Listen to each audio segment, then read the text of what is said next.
తీర్థయాత్రలు అన్నీ చేసుకున్నారు. బ్రాహ్మణులు అనేక మంది స్నానాలు ఇచ్చుకుంటూ వచ్చి ఇంటికొచ్చాడు. ఆ తర్వాత మహాజనం శాస్త్రానికి వై అయితే ఆ మానవుని వయసు చాలా గౌరవమైందని తల్లి బిడ్డలు మంచిగా ఉన్నారని సంతోషపడరు. వాని బిడ్డలు తల్లి భార్య సుఖంగానే ఉన్నదని అది విని సంతోషపడి అయితే అలా అయితే ఈ మాట విని వయసు చాలా కాబట్టి మంచిగా ఉన్నారంటే సంతోషపడరు. అయితే ఏం జరిగిందంటే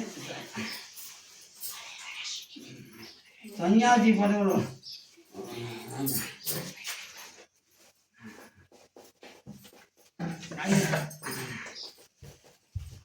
సత్తుల బ్రాహ్మణత్వ ఆ వయసులో సన్యాసులు కులకులను అందరూ చూసి ఆశ్చర్యపడి ఇంటికి పోయి సత్యనారాయణ వ్రతం చేస్తున్నాడు. ఆయన ఉన్న రోజు సుఖపడ్డాడు. అంత్యకాలంలో వైకుంఠాలు లేడు. దేవాకండే చతుర్థాధ్యాయ సంవత్సరాలు 4వ కథ కూడా అయిపోయింది.